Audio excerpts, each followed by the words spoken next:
course, before any American soldiers were able to fight in World War I, the United States had to get troops and supplies to Europe. The costs of such an operation were staggering. To raise money and get the resources needed, the United States government implemented extraordinary measures. First, the federal government took control of the economy and gave the president the power to fix prices and regulate certain war-related industries. President Wilson next established the War Industries Board and appointed millionaire financial expert Bernard Baruch to head it. Wilson often called him Dr. Facts because of his ability to assemble, coordinate, and distribute details about war materials and production. Every man has a right to be wrong in his opinions, but no man has a right to wrong in his facts. No detail, however seemingly trivial, escaped his scrutiny. Baruch noticed that 8,000 tons of steel were used each year to make ladies' corsets. He asked American women to give up that fashion in support of the war. They did, and the steel saved could be employed to build 2 battleships. The board encouraged companies to use mass production techniques to increase efficiency and eliminate waste. It also established price controls, allocated raw materials, and told manufacturers what they needed to produce in order to help the war effort. As a result, industrial production increased by 20%. Other government agencies controlled the railroads, regulated the use of coal and oil, and mediated labor disputes, avoiding crippling strikes. The War Industries Board also created a massive publicity campaign, encouraging the public to contribute to the war effort by planting victory gardens and observing meatless meals, so food could be sent overseas to the troops. Gasless Sundays and lightless nights soon followed. My Tuesdays are meatless. My Wednesdays are wheatless. I'm getting more eatless every day. In order to conserve energy, the War Industries Board even adopted an idea first championed by Benjamin Franklin: daylight savings time, to take advantage of the longer days of summer and use less electricity. And finally, to raise the $33 million cost of the war, the government took 2 actions. First, it established an excess profits or war profits tax on corporate earnings and higher income taxes on wealthier citizens. Taxes were raised on tobacco, liquor, and luxury goods as well. These actions collected about 1/3 of the money needed. The rest was raised by appealing to Americans' strong sense of patriotism. Liberty bonds were sold. These, in essence, loaned money to the government to fight the war. Movie stars and newspapers, parades and billboards all carried the message to buy bonds. Amazingly, on average, every adult American lent the war effort about $400, a large amount at the time. Even with the money necessary to fight the war, the government realized they would need the popular support of Americans, most of whom had been either neutral or openly against involvement. Therefore, President Wilson appointed a former muckraking journalist, George Creel, to head the Committee on Public Information, our nation's first propaganda agency. Creel was a giant when it came to advertising and public relations. He called his committee the world's greatest adventure in advertising. Creel convinced the best writers, artists, musicians, and advertising people of the day to help him sell the war. From booklets and books for Americans in various languages to anti-government propaganda messages for our enemies.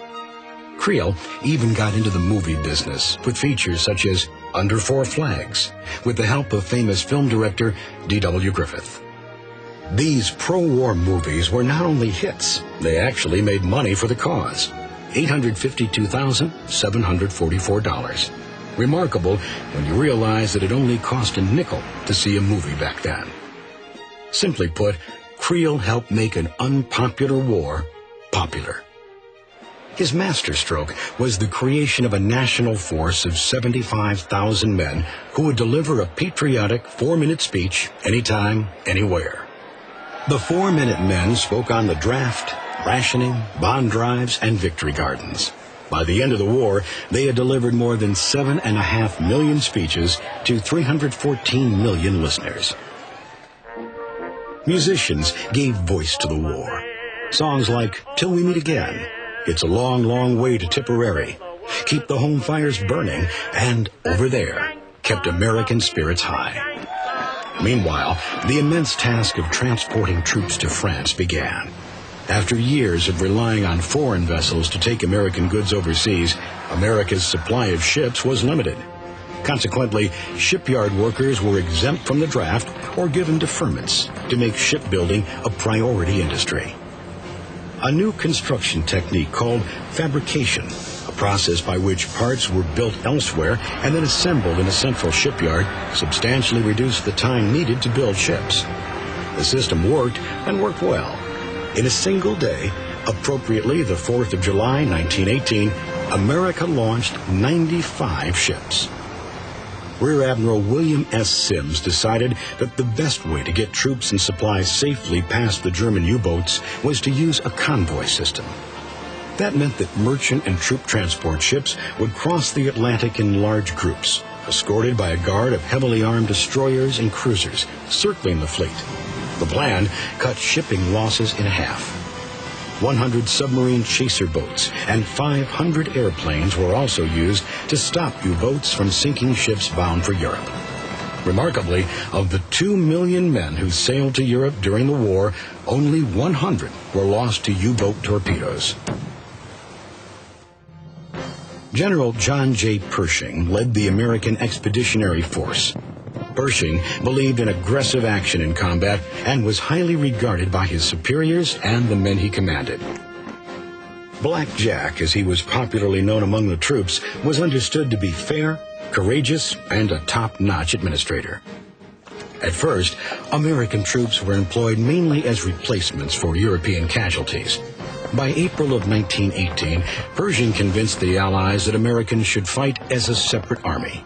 We came American, we shall remain American, and go into battle with Old Glory over our heads.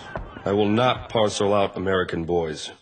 Accordingly, American soldiers, called doughboys because of their white belts that they cleaned with pipe clay or dough, fought together under the command of French Marshal Ferdinand Foch. By now, the government of Russia had been overthrown by the Bolsheviks, led by Vladimir Lenin. And Russia withdrew from the war, signing a peace treaty with Germany. This meant the Germans could now consolidate their army and concentrate on a single front. By May of 1918, the Germans managed to get within 50 miles of Paris. America had arrived over there just in time to help stop the German advance at Cantigny. A few weeks later, the doughboys helped thwart the German attacks at Chateau Thierry and Belleau Wood and Reims. In late summer, the Allies, with America's help, triumphed in the Second Battle of the Marne, and in September mounted offensives against Germans at Saint-Mihiel and in the Meuse-Argonne regions, where 1.2 million U.S. troops fought. By October, it was clear the tide had turned against Germany and the Central Powers, as German troops began to retreat all along the front. The victory was not without devastating cost, however. All told, the United States lost 48,000 men in battle. Approximately 62,000 died of disease, and another 200,000 were wounded and needed immediate medical care. The Army is only 12 miles away. I have Americans, English, Irish, and French, and apart, in the corners, are Germans. They have to watch each other die side by side. The cannon goes day and night, and the shells are breaking over and around us. I have to write many sad letters to American mothers. Thankfully, an end to the slaughter was not far off. Although on the home front, the effects of the war were enormous.